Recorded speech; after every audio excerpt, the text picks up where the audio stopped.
अब हम लोग 4 टेस्ट दे चुके हैं और चौथा टेस्ट देने के बाद आप लोग अच्छी तरह से समझ गए होंगे कि हमें और क्या करना चाहिए और कितना प्रयास करना चाहिए। जब तक आप जो है गलती की संख्या कम नहीं करेंगे तब तक समझ लीजिए कि आपका रिजल्ट होने वाला नहीं है। सक्सेस तभी करिएगा एक्यूरेसी रहेगी। एक्यूरेसी जब तक नहीं रहेगी तब तक आप सक्सेस नहीं करेंगे। आज हम आप लोग को एक चीज बताने जा रहे हैं कि हम लोग जिस चीज की काम कर रहे हैं वो एक प्रकार की साधना है और इस साधना के लिए हमको क्या करना है वो आप पर डिपेंड करता है। जिस तरह से कहा जाता है कि वर्क इज वर्शिप, कर्म ही पूजा है, उसी प्रकार से हमारा कोई चीज भी किसी भी काम को करने के लिए जब तक हम लोग साधना नहीं करेंगे तब तक हम किसी चीज में सफल नहीं होंगे। साधना 3 तत्वों से मिलकर के बना होता है। एक जो है आपको आस्था, दूसरा आपका है अडिगता और तीसरा आपका है सहनशीलता। कहने का मतलब कि अगर किसी चीज की साधना करते हैं, साधना पर बैठ जाते हैं तो तब तक उस पर हम लोग अड़िग रहेंगे जब तक कि वो काम हम लोग सफल नहीं कर लें। अगर भगवान की पूजा करते हैं, हम लोग इच्छा करते हैं ये भगवान हमको नौकरी हो जाए, तो तब तक आप इच्छा पूजा करते रहते हैं जब तक कि आपकी इच्छा की पूर्ति नहीं हो जाती है। और उस पूजा में हो सकता है आपको कभी कभी मन भी विचलित हो जाए, क्या लगेगा कि ये काम अच्छा नहीं है, ये काम नहीं अच्छा है, ये काम नहीं अच्छा है, वो काम अच्छा नहीं है। आपको लगेगा ये काम छोड़ देते हैं। कभी कभी ऐसा लगेगा कि कोई बोल देगा सहनशील से पार होगा तो आप कुछ उसको गुस्से में कह देना है। ऐसा नहीं करना है। जब तक आप में सहनशीलता नहीं होगा, आप में सहने की शक्ति नहीं होगी तो आप कोई भी काम सक्सेस नहीं कर सकते हैं। इसलिए साधना में ये 3 चीज अति अनिवार्य है। जिस साधना का मतलब अभी हम लोग जो पढ़ रहे हैं तपस्या, और तपस्या तब तक सफल नहीं होता है जब तक हम लोग अपने लक्ष्य के प्रति जागरूक नहीं रहेंगे।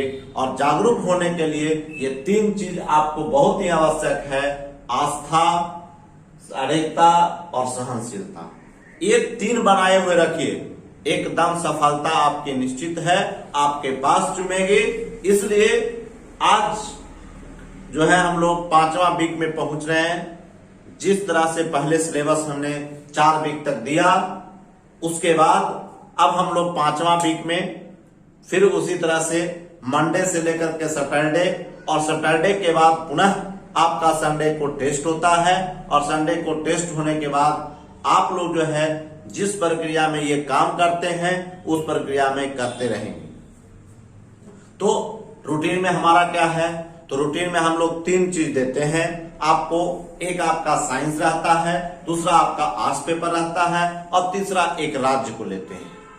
तो आज का मंडे का जो रूटीन है वो आपका है फिजिक्स में हम लोग एक चैप्टर इलेक्ट्रिसिटी लिए हैं जिसको हम लोग विद्युत धारा कहते हैं, और दूसरा चैप्टर आपका मैग्नेट है जिसको चुंबक कहते हैं, जो आपका लूसेंट के पेज नंबर आपका है 213 से लेकर के 214 तक।